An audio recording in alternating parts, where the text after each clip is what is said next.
I was just kind of, first of all, curious as to just, why you got into investing and how that happened, because you did law before and kind of did a few different things.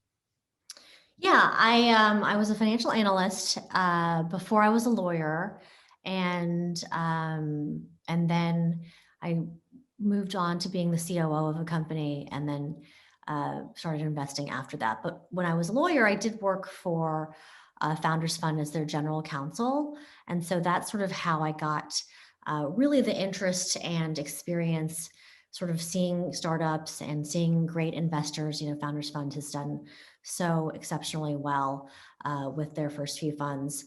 And so got the sort of bug to try to do it myself. And it's really been so rewarding and so fulfilling to work with companies at the very earliest of stages. Yeah, absolutely.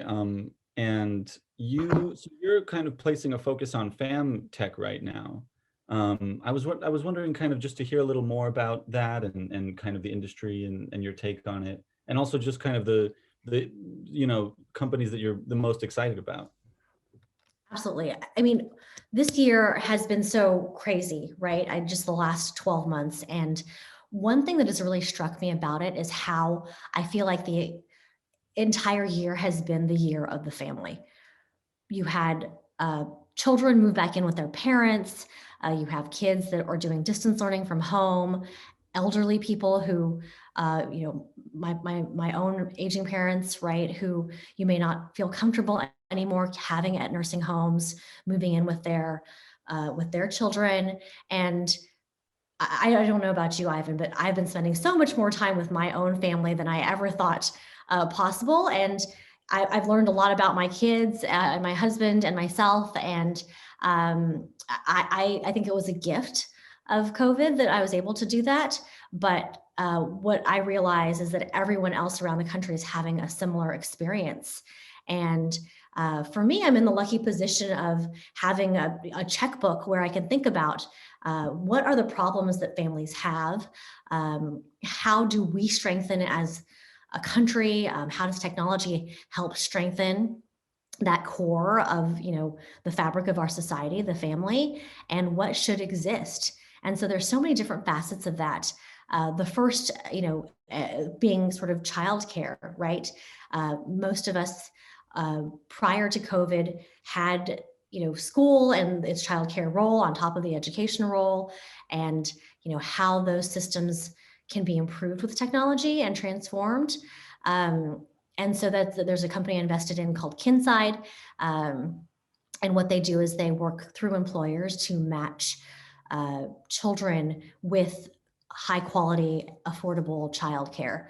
So daycares, preschools, and how that ties into the employer is really the second component of thinking about this broader area of family tech, which is how our day-to-day work can be reinforced, and by having high quality childcare and having that peace of mind, and then also like getting mothers back into the workforce, which is another thing that we saw during COVID, was how many women had to drop out of their jobs because they had these childcare obligations at home, and that has a deep impact on our economy.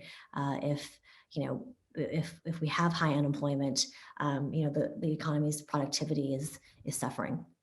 So to that end, I sit on the board of a company called the Mom Project.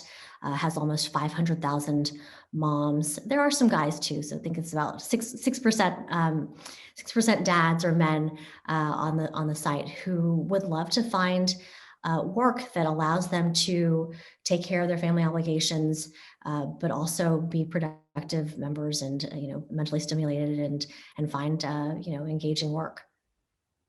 Yeah, yeah, it's kind of one of those industries that sounds like maybe the pandemic, kind of almost created, or was there much fam tech going on before COVID?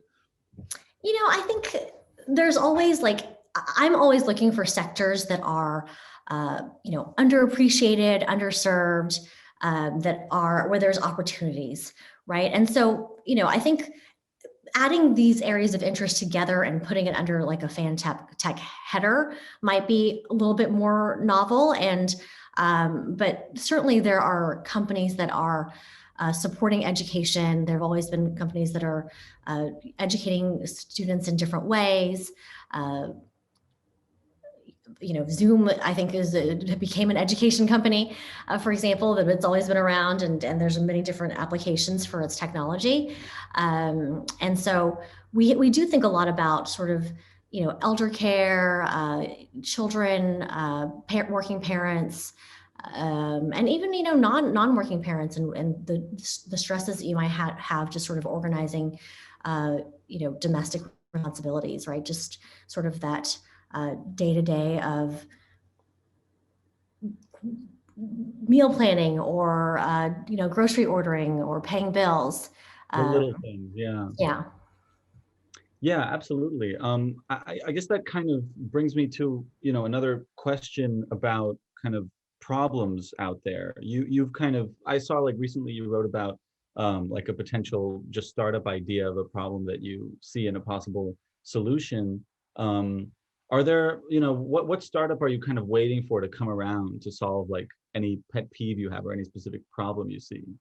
Yeah, I mean, I did, and honestly, I got this sort of solicitation from a friend, and um, on what startup would I like to see, and I do spend a significant amount of time watching the bills pile up, and as much as I have auto pay for a lot of bills, there's things that come in on a one-off basis, whether that be dentist bills or whatnot, that require payment, and honestly, a lot of the times I'm still getting out the checkbook and, writing a check and putting a stamp on it and walking down to the post office box, which seems crazy in this day and age, and should totally be automated. So that was just something that was happening to be top of mind then, for me. And it's one of those like hidden things about, running a household, that it's just kind of, you have to do it. Otherwise, bad things happen. And so I was, on top of that, I was thinking, right now I'm in this tax period and having to, gather all these tax materials and try to like do my taxes. And those types of things are super annoying. And we have technology at an enterprise level that can read documents, right? And pull out useful information. And yet for the consumer experience, for the household experience, that technology hasn't been brought to our level yet. And so, those things happen to be top of mind. And, through luckily we got an extra month on the tax filing deadline. So yes, exactly. But I mean, everyone has to do it. And there's no reason that it shouldn't be easier. Right, right. Yeah. So I guess how often does a founder approach you with an idea or, concept that you think, oh, finally, like I didn't realize how much I needed this, but the world needs this? That's a good question. I mean, I think that moment that happens all the time, right? Because the best thing about this job is that I get to learn about different industries and think about what problems people face and put myself in their shoes. And so I am constantly thinking, oh, I never thought about that. And yes, that would be very annoying if I were a concrete mixer, or I were a lawn maintenance person. And so that is one of the best things about the job, is that we get to imagine the future and invest in making it better. So yeah, I feel like it happens all the time, where I'm pleasantly surprised about how, like, oh, this totally makes a lot of sense, and why hadn't someone thought about it before? Right, right. Yeah. So I guess we sort of mentioned kind of the male to female ratio with VC funding, and how women-led startups have just received less after the pandemic. And I guess I'm curious to hear your thoughts about that, and what Initialized is doing to combat that, and if you think what else others should do to combat that. Well, I don't know if it's universally accepted that it needs to be combated. But thank you for the premise of your question, which is that, oftentimes I think about how to make the argument that having less women in the workforce hurts our economy, right? So that basic premise is not universally accepted, right? And why should we care, right? Whenever you're trying to make an argument, the best way to do it is to explain why it matters to the person you're talking to, right? So, thank you for accepting that premise as valid.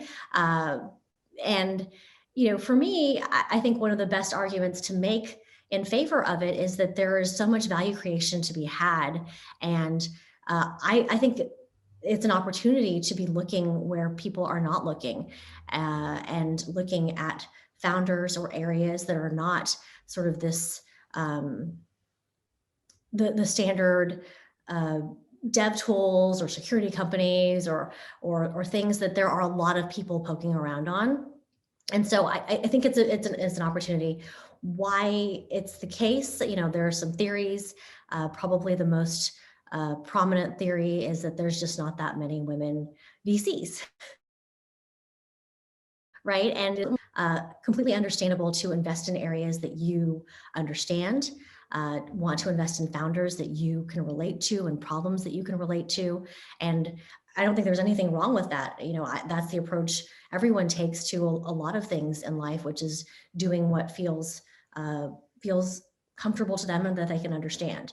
And so certainly having less female investors and less female VCs has got to be a big component of that. At Initialized, we have half of our senior investment team, half of our partnership is female. We do talk about it. We talk about, what we poll our founders once a year on their own sort of self-reported demographics. So it's something that we talk about openly. We try to have a balanced partnership, and not sort of ignore the issue. And I think that goes a long way to making people's investment perspectives acceptable. Right. And I guess, right, it does sort of work its way up the chain. I mean, so many studies show that even in any company, people hire people who look like them. It's Yeah, and I don't, like I said, I don't think there's any judgment about that. It's certainly, I think, human nature right. to want to be able to relate, and certainly it's very accepted to do hiring based on cultural fit. And what does cultural fit mean at the end of the day, but someone that you can get along with and relate to and work well with. Right, totally. So I guess when you let's say when you meet a founder for the first time, what qualities are you sort of looking for there? Is there anything specific that you're kind of keeping in mind? Yeah, so I mean, the founder is so important at an early stage, and we typically invest pre-product market fit. And so the companies we invest in, sometimes there's some product built. They might have some pilot customers or early customers, but they really haven't hit their stride where it's like, okay, how many salespeople do I need to hire to get to X number of dollars of revenue? And so there's a lot that changes as you're trying to find product market fit. Your product itself might change, the customer that you have might change, the team that you hire under you could change. And so really the founder is the crux of it. And ultimately you're looking for someone who you think will be extremely, I don't know what the best word is for it, but determined, maybe determined is the best word at finding a way through to find something that people want to buy and can't live without. And that determination through adversity, because it's not going to be smooth sailing. I can't think of any situation where it was smooth the whole way through. To persevere and be creative and resourceful about thinking about solutions and alternatives is ultimately like the one thing that I think really you're searching for in a founder. Yeah, and you're obviously working closely with Garry Tan. I'm really curious just about any advice he's given you, or any kind of stories you have, any takeaways you have from him? Yeah, I mean, I've learned so much at Initialized. The first lesson being what I just told you, which is the importance of the founder. It's more important than the idea. It's more important because the idea can change, right? Those things sometimes shift. People pivot. It is the most important thing when investing so early, and that's definitely something that I've learned through Garry and through my time at Initialized. I also think that the value of thought leadership and being like having messages that people want to hear is so valuable. And I think Initialize has done a really great job of building our founder community and our network so that they can help one another. And Garry's YouTube channel is a great example of fantastic advice that he's giving to founders every single day, so that we can all learn from his years of experience and his success, both as a founder himself as well as as a venture capitalist. Yeah, it is a great channel, and kind of unique. A lot of people are writing, but he's sort of taking video as the main approach. So with the people that you work with, do you mentor anybody? Do you kind of impart any wisdom, or if you did, what investing advice would you give? Yeah, we have just recently in the last 6 months brought on more junior members of our investment team. To be honest with you, our fund sizes have been relatively small, and we had sort of defaulted to having a bigger partnership with more experienced partners who could work with companies directly. And so it's been fantastic to have more junior people on the team who are so excited, enthusiastic, and smart about what they want to do with their careers. And I actually just got off the phone with one of my colleagues, and my advice to him was to take an area that is super interested in and has expertise in, and take it and run with it and be the expert at Initialized in that area. And then after building this base of expertise, then go one step further. Think about what should exist, be proactive with the investments, go looking for the best teams, see where there's gaps in the market, and start to think about what companies and technology and founders can fill those gaps, because I guarantee you there's gaps in every market. Right, absolutely.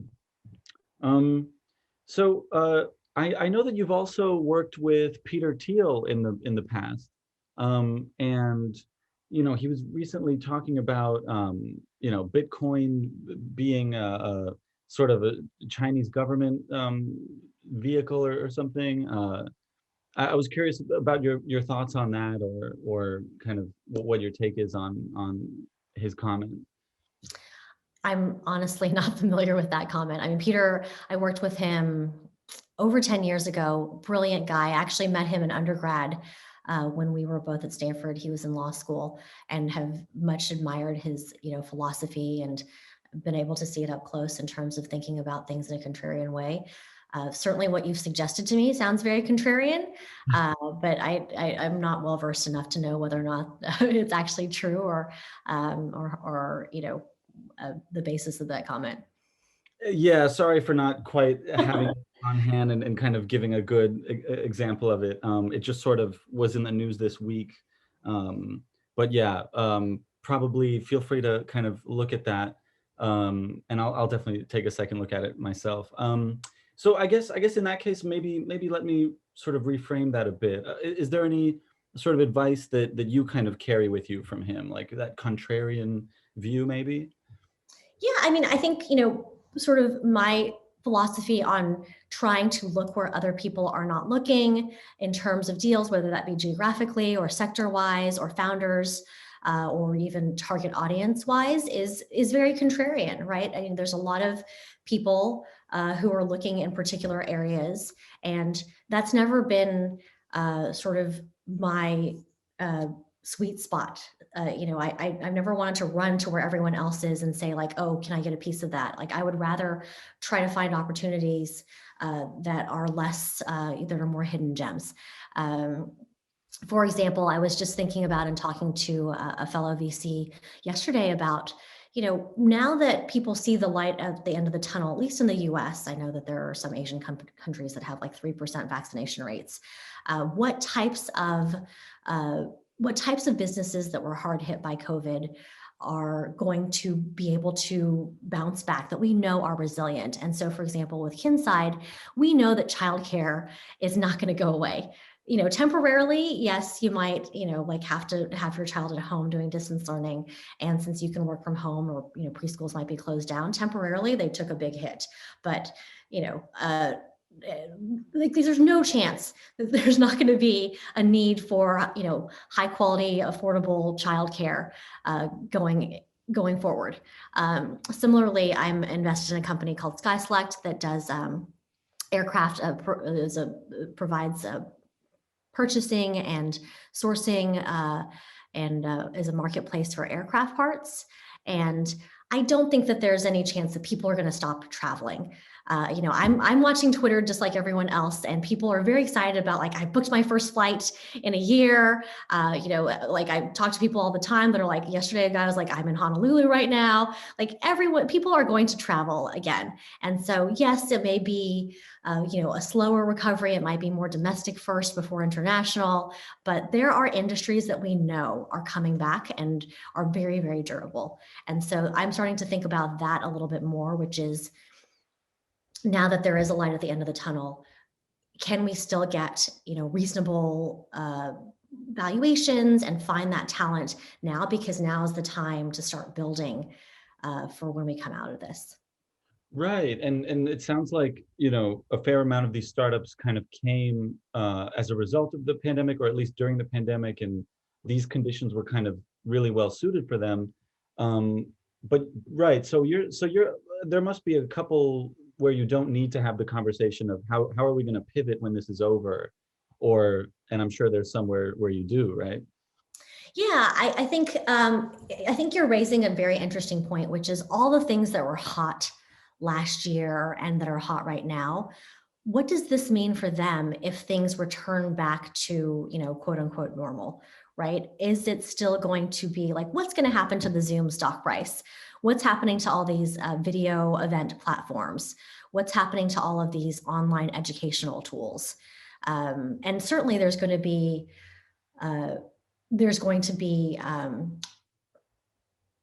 they had a very, very inexpensive customer acquisition costs last year, and there's going to be retention from that.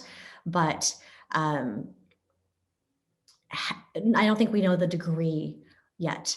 And certainly we're in a long business in terms of, we're all optimists as VCs. But it is interesting to think about, okay, does this mean that we're not going to need this anymore, whatever that might be? Right. I guess the first thing when you were talking about that, I thought about Clubhouse. Do you, I'm just seeing two different camps, but do you see a future for Clubhouse? Do you think the valuation is a bit high? I've seen a lot of people kind of have that opinion. I'm actually very bullish on Clubhouse. Garry Tan and my partner Andrew Lee and my other partner Kim Cutler are power users of the platform, and I do like the convenience of being able to access content that is sometimes interactive on a purely audio basis, and that translates to a sitting in my home where I've been for 2 days, right? Life, right? Like I could listen to Clubhouse on the bus to work, right? Or on the treadmill or the exercise bike at the gym. And so, I do see a world where that, like engaging and interactive audio content doesn't rely on people being confined to their homes. Right, right. It just happened to kind of flourish during that time, but it can still survive. Right. So I guess really one of my last questions here is, what does the rest of 2021 look like for Initialize and your companies? What are you looking forward to? Well, it's been really great, great period of time for our companies. Certainly Q2, a lot of our companies were thinking about how they could extend runway a little bit, how they could double down on product if parts of their business were struggling. And it's no secret to you, I'm sure, Ivan, that the markets have been just crazy coming out of the summer. You know, Q4, Q1 has been really, really crazy. Wow. And Yeah. yeah, and everyone's really optimistic, and I think that's great to see. So, you know, I hope it continues. I think we got great exits, and the public markets were very generous to technology companies, and people are seeing potential and taking chances on uh, areas and founders that they previously would have been more conservative about. So I hope that continues. I think that it will. I think that, you know, there is a lot of capital coming back due to the IPOs that the LPs are going to put back into great VCs, which will continue to fuel that investment. And then as far as Initialize goes, you know, I think we're looking forward to seeing, you know, how we can continue to flesh out our team, add people who could support our companies and provide operating expertise, and yeah, and really continue to grow our firm in a way that is helpful to our founders and our community.